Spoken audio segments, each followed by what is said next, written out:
I just didn't see that coming. Not at Chicago against the team that just lost 51-21 to Detroit.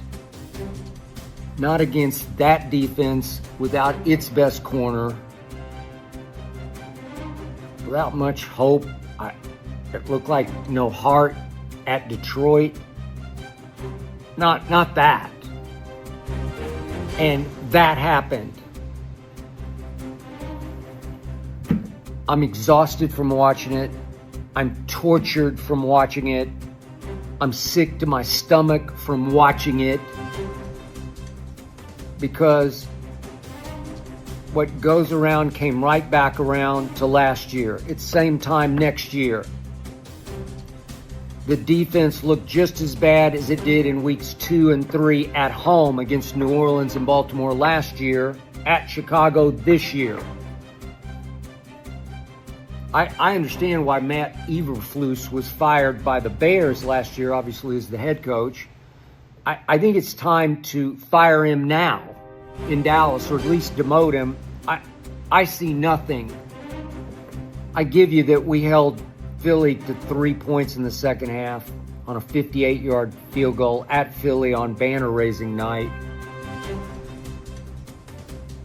But this was just sickening, shameful, humiliating, excruciating to watch, because I wasn't ready for that. I watched Green Bay lose at Cleveland, and I was not surprised. I'm hanging in. Micah will slowly reveal himself to be not what they think that he was. He got outplayed today by Myles Garrett at Cleveland against obviously a legit, powerful, strong Cleveland defense. But Flacco is Fluco. He's washed. There's no way Cleveland wins that game, unless, of course, they had started Shedeur Sanders. And yet they hung on, and pulled it out when Jordan Love, who I've said 1,000 times, never completely sold on Jordan Love. I like him, just don't love him. He's not it. He's not that guy. I don't know what he was seeing or thinking late in that game, but he throws it to Grant Delpit. And it threw the door wide open for the Cleveland Browns to steal it, and they stole it. On a blocked field goal, we had a spate of those, like an epidemic of blocked field goals today. Baker survived his and overcame it. Is he not the clutchest quarterback in football? Another game-winning drive. He's had 3. Didn't require a last-second touchdown pass, but he did make several big completions, including one that should have been a completion to Ibuka that they did not allow. He got both feet down. It was a beautiful throw. Baker, clutch. So I'm saying, well, Green Bay lost. Now they could be starting to doubt themselves as they come to Dallas for the big feud game, the big blood game, the big revenge game for one side or the other. Who wants this worse, Micah or his ex-team? They should just let Trevon Diggs suit up for Green Bay. Just give him a green jersey or whatever jersey color they're going to wear. Just give him a Packer jersey. Lil Wayne's got 1,000 of them. I'll get one from Lil Wayne. I'll send it to Trevon Diggs. He can suit up for the Packers because he left his heart with Micah. He's a disaster. Late in the game today at Chicago, he goes low, actually made a tackle, immediately hops up and trots off the field. I got my excuse. I'm out. Maybe he's hurt. I don't know. I have no idea. Maybe he got dinged a little bit, but he figured, well, I did my one thing. I actually made a tackle, a submarine tackle. So I got kicked in the head. I'm out. He goes and sits and watches the rest of the game. Just leave him out. We don't need him. He used to be, but he's not anymore. So what do? We go to Chicago, and right away Javonte, he's been a bright spot. I've been stunned by him, pleasantly surprised, pleasantly shocked by how hard he runs. Javonte breaks one for 22 yards all the way down to Chicago's 28. And I'm like, here we go. We got this. Obviously, I picked Dallas to win. I thought it'd be like 30-20. Should have been. But Javonte goes down and somehow gets stripped from behind where the DB just takes the ball out of his hands. Well, if you're running that hard and that tough and that physical, you can't let a cornerback just come up from behind and take the ball out of your hands. I mean, that's just lame. That's just weak. That's just a weenie move. Come on, man. And that was it. That was the turning point of the game right there. Because if we go up 7-0, maybe we can hang with them. Maybe they start to doubt themselves. Nope, they go down and they score 7-0.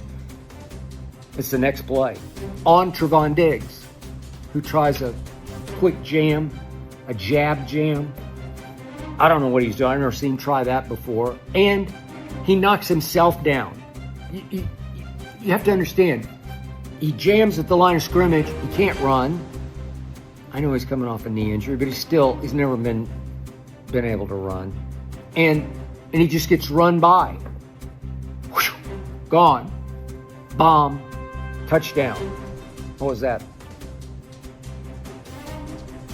35, 66. No, that was 65 yards. So then the next turning point for the Dallas Cowboys is obviously CD gets hurt. We can't even get him an early target, which drives me crazy about shoddy. Sometimes I want to change the middle vowel with an I, take the O out and put an I in there. Shoddy, as everybody calls him. We get it down, we're down 7-0, and we get it down to 4th and 2 at the Bears 34. You think you're playing with your dad's old Kansas City defense or San Diego defense, or you think it's the 85 Bears you're playing with? Shoddy? No, you're terrible. You are terrible. You're at least as bad as you were a year ago with a healthy Micah Parsons when you got blown off the field by the New Orleans Saints. They scored 35 in the first half in game 2 at Dallas. Then you got blown off the field by the Ravens. Not as much shame. It was 28-6 after 3 quarters. They ran for 274 yards with a healthy Micah Parsons on the field. I heard Daryl Johnston say today, former Cowboy who I covered, saying, oh, Micah, he said, I think I'm quoting him accurately. I think he said, Micah's also excellent against the run. He said that on television. I'm pretty sure that's on tape somewhere from somebody. Maybe you Packer fans have that. Also excellent against the freaking run? Are you kidding me? He's a nightmare against the run. He's a disaster against the run. He had 2 tackles today, no sacks. Did have 1 hit on the quarterback. By the way, the Cowboys managed in 4 quarters 1 hit on Caleb. 1 hit. So it's 4th and 2 at the 34, down 7-0. Shoddy, what are you doing, man? It's going to be high scoring. You need touchdowns. You need late field goals from the greatest field goal kicker ever. Maybe you need one to force overtime like you did against the Giants. Maybe you need one to win in overtime, but you don't need 3s in the first quarter, especially after you've lost CeeDee Lamb. And again, they can't get CeeDee involved. So they have to hand it to him. And they line him up deep in the backfield as the solo tailback. I don't know. And they sort of weirdly toss it to him, and there's nothing over there. There's nowhere to go. And he gets rolled up on. As he's being tackled, he gets rolled up on. Who's 44 for the Bears? I'll look it up later. Be sure to watch me explode tomorrow on Arena Gridiron.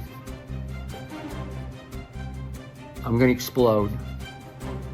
You can find it on the YouTube channel called The Arena.